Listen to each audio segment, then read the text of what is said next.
కేంద్ర ప్రభుత్వం 2021వ సంవత్సరంలో ఢిల్లీ రైతు ఉద్యమ విరమణ సందర్భంగా ఎస్కేఎం నాయకత్వానికి రాతపూర్వకంగా ఇచ్చిన హామీ ప్రకారం పార్లమెంట్లో చట్టం చేయాలని పంజాబ్ రాష్ట్రంలో అక్రమంగా అరెస్టు చేసిన ఎస్కేఎం రైతు ప్రతినిధుల్ని వెంటనే విడుదల చేయాలని కోరుతూ 5 మార్చి 2025న రాజమండ్రి సబ్ కలెక్టర్ కార్యాలయం వద్ద ఏఐకేఎంఎస్ నాయకత్వంలో ధర్నా జరిపి మెమోరాండం ఆర్డీఓ గారికి అందజేయడం జరిగింది. ఈ కార్యక్రమంలో ఏఐకేఎంఎస్ రాష్ట్ర ప్రధాన కార్యదర్శి మండవ దుర్గాప్రసాద్, ఏఐకేఎంఎస్ జిల్లా అధ్యక్షులు కార్యదర్శులు జనపల్లి సత్యబాబు, పల్లా వెంకట నాయుడు, జిల్లా నాయకులు పాలేపు రామారావు, దొర, సాకిరి భాస్కర్రావు, పత్తి సత్యనారాయణ, జగన్నాథం, నాగన్న, శ్రీను తదితరులు నాయకత్వం వహించారు. ఈ ధర్నా సందర్భంగా ఏఐకేఎంఎస్ రాష్ట్ర ప్రధాన కార్యదర్శి మండవ దుర్గాప్రసాద్ మాట్లాడారు. కేంద్రంలో నరేంద్ర మోదీ ప్రభుత్వం రైతులకు ఇచ్చిన హామీలు అమలు చేయాలని, రైతాంగ పంటలకు స్వామినాథన్ కమిషన్ రిపోర్టు ప్రకారం మద్దతు ధర ఇవ్వాలని, వ్యవసాయ రంగాన్ని కార్పొరేట్ కంపెనీలకు అప్పచెప్పే విధానాలని విరమించుకోవాలని, రైతులను, రైతు కుటుంబాలను ఆదుకోవాలని అన్నారు. 2021 సంవత్సరంలో కేంద్ర ప్రభుత్వం ఇచ్చిన రాతపూర్వక హామీని అమలు చేయకపోగా వ్యవసాయ రంగాన్ని డిజిటల్ అగ్రిమిషన్ పేరుతో ప్రాథమిక సహకార సంఘాలు, పాడి రైతుల సహకార సంఘాలు, మత్స్యకార సంఘాలను పెట్టుబడిదారులకు అప్పచెప్పుటకు పూనుకుంటున్నారని, దీనివల్ల దేశంలో 11 కోట్ల మంది రైతులు బలవుతున్నారని తెలిపారు. కార్యకర్తలు, సభ్యులు, నాయకులందరికీ కూడా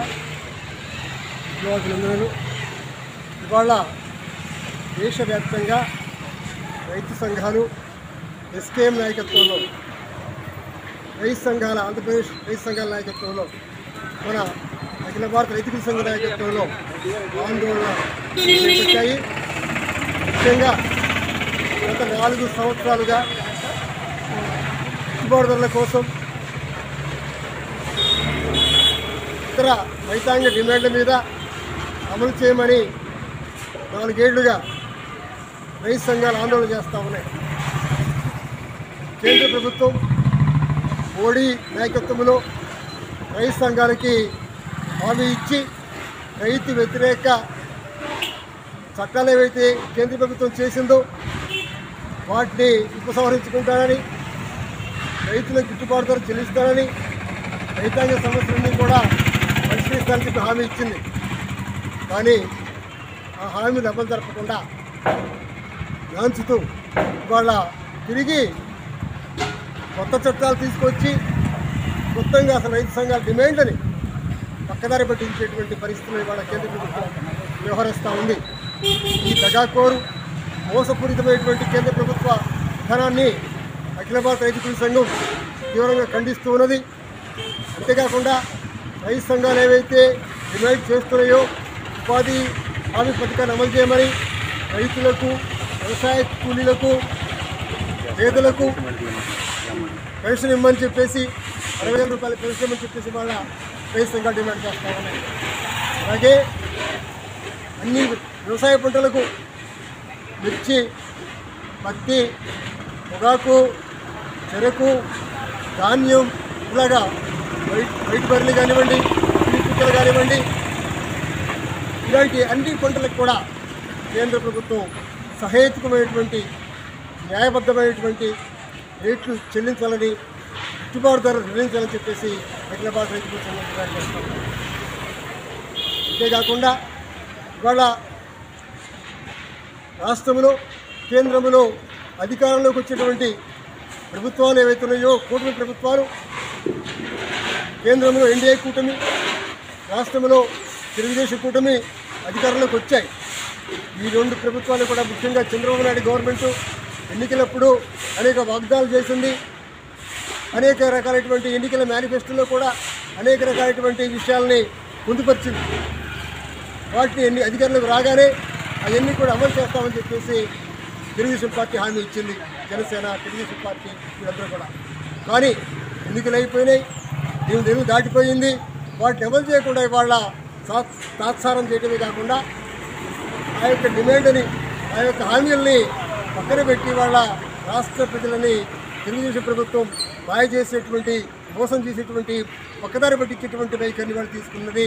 ఈ యొక్క వైఖరిని, ప్రజా వ్యతిరేక వైఖరిని, రైతు వ్యతిరేక వైఖరిని, కార్మిక వ్యతిరేక వైఖరిని వాళ్ళ ఏదైతే కూటమి ప్రభుత్వం అమలు చేస్తూ ఉందో దాన్ని అఖిల భారత రైతు ముఖ్యంగా ఇవాళ రాష్ట్రంలో పేదలు, దళితులు, మహిళలు, మైనార్టీల మీద ఇవాళ దేశవ్యాప్తంగా, రాష్ట్ర వ్యాప్తంగా కూడా ఆదివాసుల మీద దాడులకి దాడులు పెరిగిపోతూ ఉన్నాయి.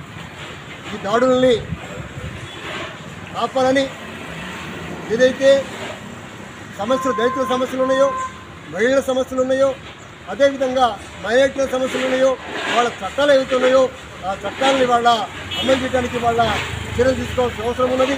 అలాగే వ్యవసాయ కార్మిక చట్టము, ఫౌజ్దారీ చట్టాలు, అలాగే ఇతర చట్టాలు ఏవైతే ఉన్నాయో ఆ చట్టాలని వాళ్ళ ప్రజా చట్టాలని, ప్రజానుకూల చట్టాలని రాష్ట్ర ప్రభుత్వం అమలు చేయాలా. అలా అమలు చేయనట్లయితే రాష్ట్ర వ్యాప్తంగా ఉద్యమాన్ని తీవ్రతరం చేయాల్సిన అవసరం ఉంటుందని చెప్పి ప్రభుత్వాన్ని హెచ్చరిస్తూ ఉన్నాం. అదేవిధంగా ఈ రోజున పొడుగు బలహీన వర్గాల వాళ్ళకి ఇటు నివాస స్థలాలు లేవు, ఇల్లు లేవు, ఇల్లు కట్టిస్తామని 5 లక్షల రూపాయల దాకా కేటాయిస్తామని చెప్పి రాష్ట్ర ప్రభుత్వం ఎన్నికలప్పుడు చెప్పింది. కానీ ఆ హామీ కూడా అమలు చేయకుండా గతంలో వచ్చినటువంటి హామీల్ని వైసీపీ ప్రభుత్వం అమలు చేయలేదు. ఇప్పుడు కొత్తగా వచ్చిన గవర్నమెంట్ టీడీపీ కూటమి కూడా వాళ్ళు ఇచ్చిన హామీలను అమలు చేయకుండా ఇటు వైసీపీ కానివ్వండి, టీడీపీ కానివ్వండి, బీజేపీ కానివ్వండి, వీరందరూ కూడా రాష్ట్ర ప్రజలని, పేద వర్గాలని, కింది వర్గాలని, బలహీన వర్గాలని, రైతాంగాన్ని, కార్మికుల్ని మోసం చేస్తూ ఉన్నారు. ఈ మోసపూరిత వైఖరికి వ్యతిరేకంగా రాష్ట్రంలో ప్రజా ఆందోళనలు తీవ్రతరం చేయాల్సిన అవసరం ఉన్నది. దానికి రాబోయే కాలంలో మన రైతు కూలీ సంఘం, ఏఐకేఎంఎస్, ఇతర ప్రజా సంఘాలు దానికి సమాయత్తమవుతాయి అని చెప్పి తెలియజేస్తున్నాం. ఏఐకేఎంఎస్ జిల్లా ప్రధాన కార్యదర్శి పల్లా వెంకటనాయుడు. నరేంద్ర మోడీ ప్రభుత్వం 2021 సంవత్సరంలో రైతు ప్రతినిధులు రాతపూర్వకంగా ఇచ్చినటువంటి హామీల్ని నేటికి అమలు చేయడం లేదు. వాటిని వెంటనే అమలు చేయాలని చెప్పి మేము ప్రధానంగా డిమాండ్ చేస్తున్నాం. వాటి అమలుకు పూనుకోగా నేడు కార్పొరేట్ కంపెనీలకి సహకార సంఘాలని, పాడి పరిశ్రమ సంఘాలని, అలాగే మత్స్యకార సంఘాలను కూడా సుమారు 11 ఈ సంఘాల్లో ఉన్నటువంటి దేశంలో ఉన్నటువంటి 11 కోట్ల మందిని బలి చేసేటువంటి నిర్ణయాన్ని తీసుకొచ్చింది. మరి వీటన్నిటిని కూడా ప్రధానంగా వీటిల్ని రద్దు చేయాలని చెప్పి, అలాగే రాష్ట్రంలో, పంజాబ్ రాష్ట్రంలో నిన్న రాత్రి ఇళ్ల మీద దాడులు చేసి ఎస్కేఎం నాయకుల్ని సుమారు 50 మందిని అక్రమంగా అరెస్ట్ చేయడం జరిగింది. అరెస్ట్ చేసినటువంటి నాయకులందరినీ కూడా బేషరతుగా విడుదల చేయాలని చెప్పి మేము డిమాండ్ చేస్తూ ఉన్నాం. మరి వ్యవసాయ పంటలు ఏవైతే ఉన్నాయో వ్యవసాయ పంటలకి గిట్టుబాటు ధరలు లేక రైతులు చాలా ఇబ్బంది పడుతూ ఉన్నారు. పెట్టుబడులు రాక ఇబ్బందులు పడుతున్నటువంటి క్రమంలో ఈ యొక్క కేంద్ర రాష్ట్ర ప్రభుత్వాలు రెండు కూడా వత్తాసు పలుకుతూ వాళ్ళకి అడుగులకు మడుగులు వస్తూ రైతుల్ని దగా చేస్తున్నటువంటి పరిస్థితి నేడు కనబడతా ఉన్నది.